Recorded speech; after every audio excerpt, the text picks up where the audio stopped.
Hey guys, what's up? It's me again, Tom from TTT Tom's Tech Time again from sunny Israel. Today I want to show you how to create pro-looking panoramas using your drone. I'm gonna, for the demonstration purpose, use a DJI Inspire 2 drone. All product links, by the way, can be found in the description below the video, but you can feel free to use any drone that you want, the DJI Spark, the DJI Mavic series, or the DJI Phantom series, because the cool thing about DJI drones is that they all use the same app, means that it looks the same no matter which drone model you choose. Let's get started.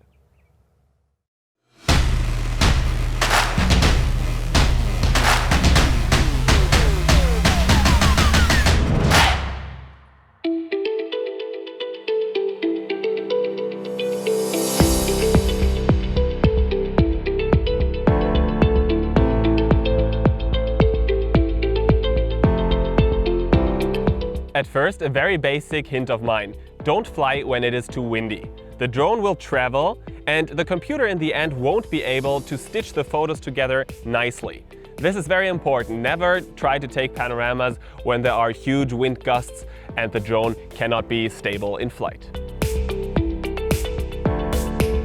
You can now build up the drone, but before you take off, you should open the DJI Go 4 app, open up the camera settings, and make sure that the drone only captures RAW photographs. JPEG photographs are not needed. They do not record or contain that much information. RAW files, they simply save everything that the sensor captures. And that is very important, especially when it comes to, for example, photography like panorama photography, where you have many photos and they are supposed to be stitched together in the end because they need to look the same. Because if there is one photo that is slightly off or the settings do not match perfectly, you can just open up Photoshop and you can fix it very, very easily, while with JPEGs you're often stuck.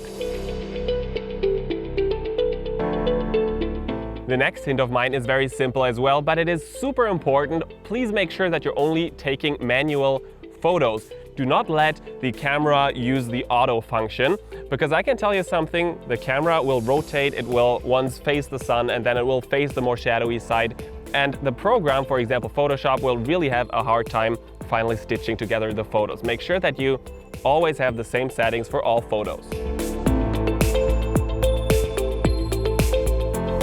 Next off, make sure that the gimbal of your camera is perfectly level with the horizon, because otherwise, well, take a look at this example of mine. Photoshop struggles with putting photos together where the horizon is off. If you are shooting a landscape that varies in tones, make sure to meter off the brightest spot of that photograph. Usually that is the sun. Make sure that you point the camera at the sun and you then set the camera to the highest and most light setting possible without blowing the highlights, and then you're good to go. If possible, try to slow down the shutter speed of your camera as much as possible, because that way you can get rid of unwanted, let's say, birds. Pretty often birds ruin panoramas when it comes to aerial photography. They just fly by and then they freeze and are too visible. They ruin the shot, and you know, if you have a slower shutter speed, the bird will just vanish. That is pretty useful, but sometimes you have to use ND filters and often it is not necessary.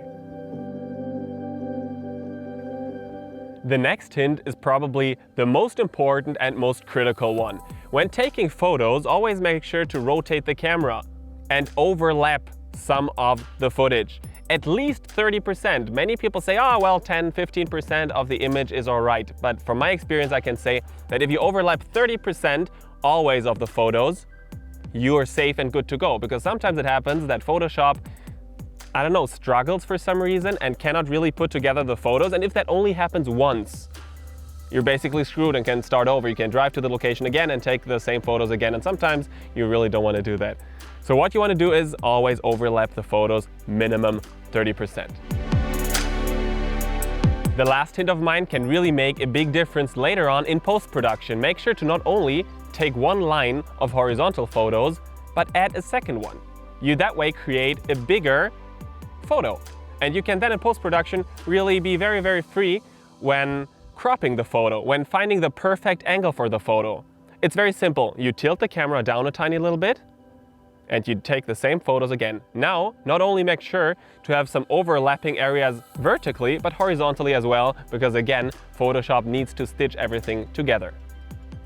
Thank you guys for watching this episode of mine. And if you now want to know how to stitch together raw photographs, because that's a little more tricky than stitching together JPEGs, feel free to click at the link in the description below that leads to that video of mine. And there is another link that points you to a site that displays all the famous and fantastic gear that I am using. And then you can get the same gear as well, and you can take amazing photographs, just like me. Over cherishing myself.